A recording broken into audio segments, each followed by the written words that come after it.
Bismillahirrahmanirrahim. Assalamualaikum warahmatullahi wabarakatuh. Alhamdulillahirabbil alamin. Raditu billahi robba wa bil islami dina wa bi Muhammadin nabiyya wa rasula. Rabbi zidni ilman warzuqni fahman amma ba'du. Segala puji syukur kehadirat Allah Subhanahu wa taala, Tuhan Maha Pengasih yang tak pilih kasih, Tuhan Maha Pemurah yang tiada tara. Shalawat serta salam semoga tetap tercurah limpahkan kepada Nabi Muhammad SAW. Usia belajar adalah usia sekolah atau usia anak kritis sehingga si anak harus masuk sekolah secara formal.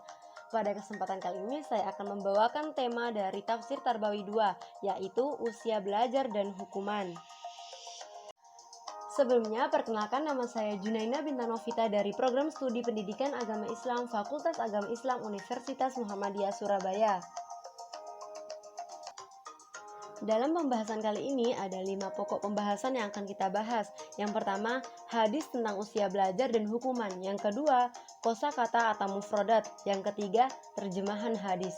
Yang keempat, penjelasan-penjelasan, di mana ada 3 poin penting di sini, yaitu perintah sholat, hukuman, pendidikan seks. Yang kelima, pelajaran yang dipetik dari hadis. Yang keenam, biografi singkat perawi hadis. Pembahasan yang pertama yaitu tentang hadis usia belajar dan hukuman. An Ari bin Syuaib an abihi an jaddihi qala Rasulullah sallallahu alaihi wasallam muru auladakum bisolati wahum abna'u sab'i sinin wadribuhum alaiha wahum abna'u ashri wa farriquhu bainahum fil madoji akhrijuhu Abu Daud. Pembahasan yang kedua yaitu kosakata atau mufradat. Di sini ada 6 mufradat. Yang pertama yaitu muru yang artinya perintah. Yang kedua auladakum, anak-anak. Jamak dari kata walad artinya anak laki-laki atau anak perempuan. Yang ketiga abna'u sab'i sinin artinya anak-anak berusia 7 tahun atau berumur 7 tahun. Yang keempat wadribuhum, dan pukullah mereka, maksudnya diberi pelajaran. Yang kelima wafarriku, dan pisahkan. Yang keenam fil madoji, tempat tidur, jamak dari madoji. Pokok pembahasan yang ketiga yaitu terjemahan hadis, yaitu dari Amir bin Su'aib dari ayahnya dari kakeknya berkata, Rasulullah SAW bersabda, perintahkan anak-anakmu melaksanakan sholat sedang mereka masih berusia 7 tahun, dan pukullah mereka karena tinggalkan sholat sedang mereka berusia 10 tahun, dan pisahkan mereka dari tempat tidurnya. Hadis riwayat Abu Daud. Pembahasan yang selanjutnya yaitu penjelasan-penjelasan tentang hadis.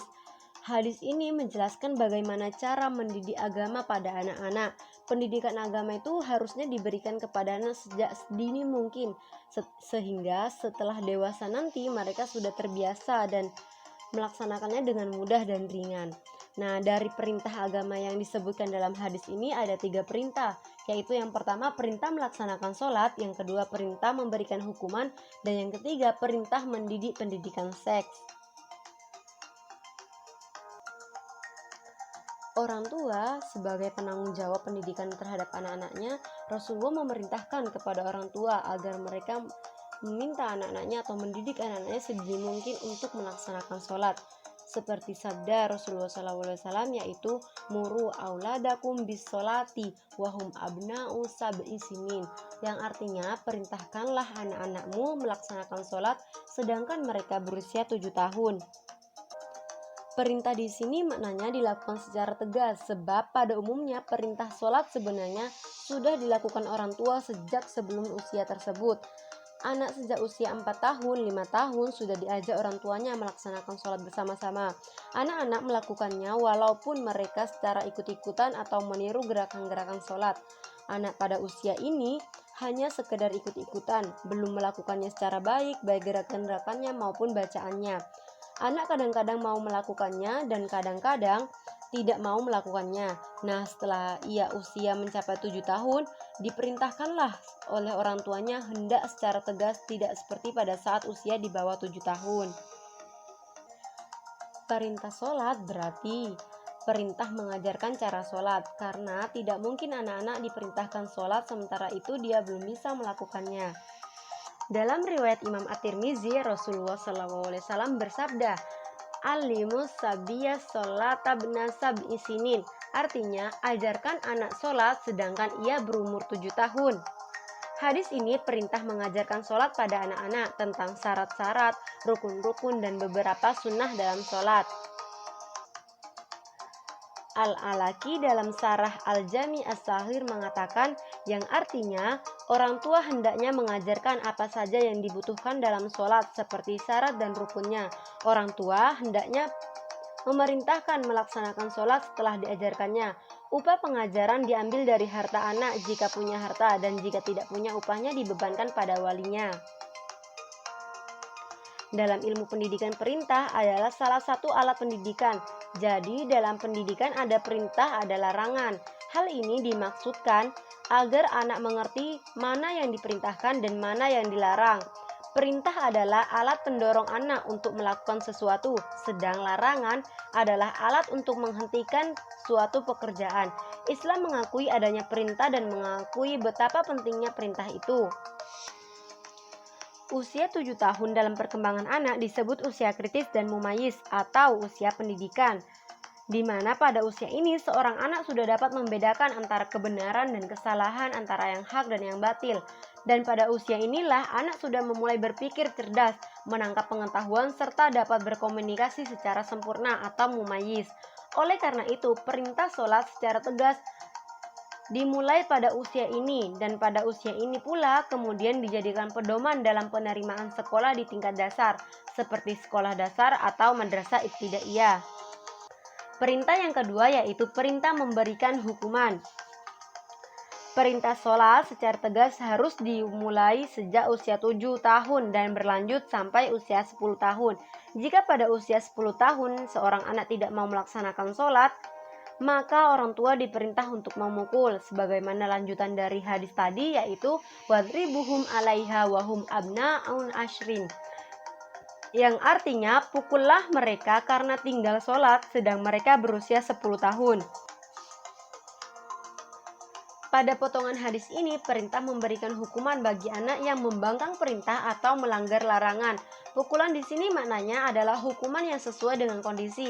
Bisa jadi dipukul adalah batinnya dengan cara diisolasi atau sikap tak suka, bahkan juga marah dan lain-lain. Atau diartikan pada pukulan fisik jika diperlukan. Yang terpenting pada prinsipnya anak bisa mengubah dirinya menjadi lebih baik sesuai dengan perintah dan larangan. Kalau diartikan pukulan fisik, pukulan yang tidak berbahaya tapi bisa mengubah anak menjadi lebih baik.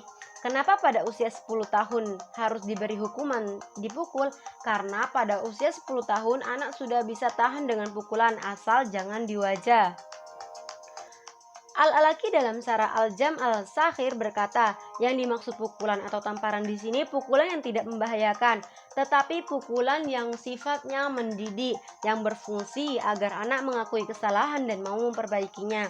Dan pukulan hendaknya jangan diarahkan pada muka, karena muka identik dengan mental dan kehormatan seseorang. Jangan sesekali menjatuhkan mental atau kehormatan anak, nanti anaknya jadi penakut, rendah diri, dan lain sebagainya. Al-Khattabi memberikan komentar sebagai berikut. Pukulan terhadap anak yang tinggal sholat pada usia mencapai 10 tahun menunjukkan hukuman yang berat bagi yang meninggalkannya. Nah, di sini jika anak sudah berumur 10 tahun, hendaklah diperintahkan lebih tegas, atau jika dia melanggar dikasih hukuman dengan pukulan tadi. Nah, tapi pukulan di sini bukan untuk yang membahayakan, tetapi untuk mendidik agar si anak bisa merubah dirinya menjadi lebih baik dan tidak melanggar. Perintah yang ketiga yaitu perintah mendidik pendidikan seks. Potongan hadis ini diberikan ketika anak berusia 10 tahun sebagaimana sabda Nabi, yaitu wafarriqu bainahum fil madoji, yang artinya pisahkan antara mereka di tempat tidurnya. Maksudnya perintah memisahkan tempat tidur antara mereka dimaksud menghindari fitnah seks di tempat tidur. Karena anak yang berusia 10 tahun, usia menjelang balik atau menjelang usia remaja, perkembangan seksnya mengalami perkembangan sebagaimana perkembangan jasmani, rohani, dan nafsaniyah. Syekh Al-Manawi dalam Fath Al-Qadir Syarah Al-Jami Al-Saghir berkata bahwa pemisahan tempat tidur antar mereka untuk menghindari gejolak syahwat seksual. Sabda beliau yang artinya dan pisahkan antar mereka di tempat tidurnya. Maksudnya pisahkan antara anak-anakmu di tempat tidur mereka jika mereka berusia 10 tahun karena mengkhawatirkan gejolak seksual. Dalam hadis digabungkan antara perintah sholat dan perintah memisahkan mereka di tempat tidur, memberikan pelajaran mereka agar memelihara perintah-perintah Allah secara keseluruhan dan memelihara hubungan baik antar sesama manusia.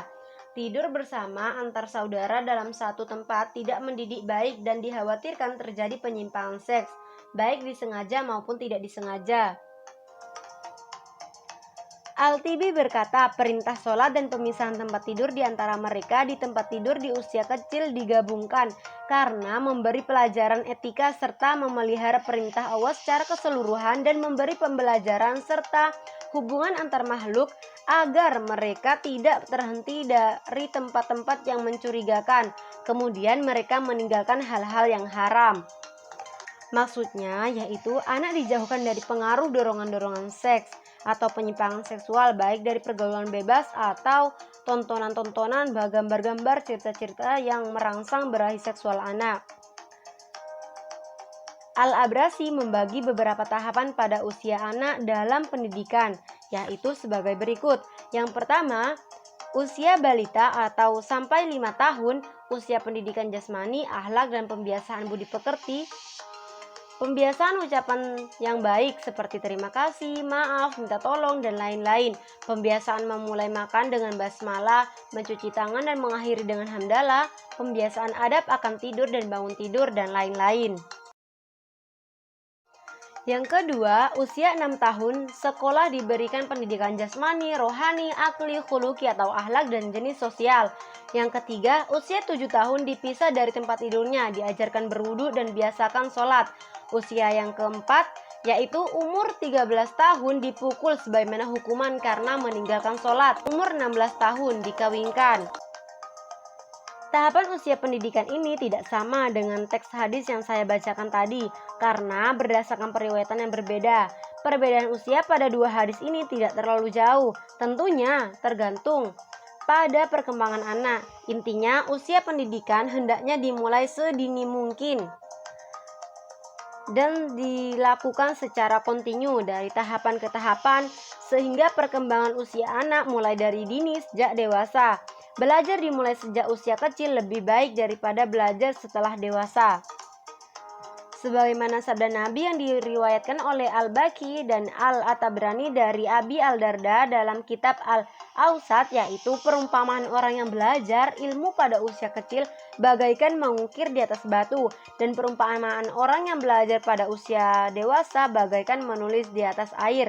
Hadis riwayat Al-Atabrani dan dari Abi Al-Darda. Hadis ini dan hadis yang tadi mempertegas bahwa Islam memperhatikan pendidikan anak sejak kecil dalam segala aspek pendidikan, dalam segala perkembangan anak. Nah, pelajaran yang kita petik dari hadis ini yang pertama yaitu kewajiban orang tua memerintahkan sholat kepada anaknya dan kewajiban mengajarkan ilmu-ilmu yang berkaitan dengan kewajiban sholat. Yang kedua, pendidikan secara tegas dalam masalah kewajiban dan perlunya hukuman dan hadiah dalam mendidik anak untuk memberikan motivasi belajar. Yang ketiga, menjaga perkembangan anak dari hal-hal yang menimbulkan fitnah, terutama pada saat peralihan remaja atau masa pubertas. Yang terakhir, usia kritis atau tamyiz dan usia sekolah 7 tahun dan usia pubertas. Pembahasan yang terakhir yaitu biografi singkat perawi hadis sahabat. Nama perawinya yaitu Amr bin Su'aib bin Muhammad bin Abdullah bin Amr bin Al-As Al-Sahmi. Nama panggilannya Abu Ibrahim Al-Madani. Dia tinggal di Taif. Dia meriwayatkan hadis dari ayahnya, dari kakeknya Taus dan Al-Rabi binti Muawwad. Hadisnya diriwayatkan oleh Amr bin Dinar, Qotabah Al-Zuhri dan Ayub. Dia dinilai sikoh oleh Nasai. Dia meninggal pada tahun 110 Hijriah. Sekian presentasi saya pada kesempatan kali ini. Apabila ada salah mohon maaf. Ihdinas siratal mustaqim. Wassalamualaikum warahmatullahi wabarakatuh.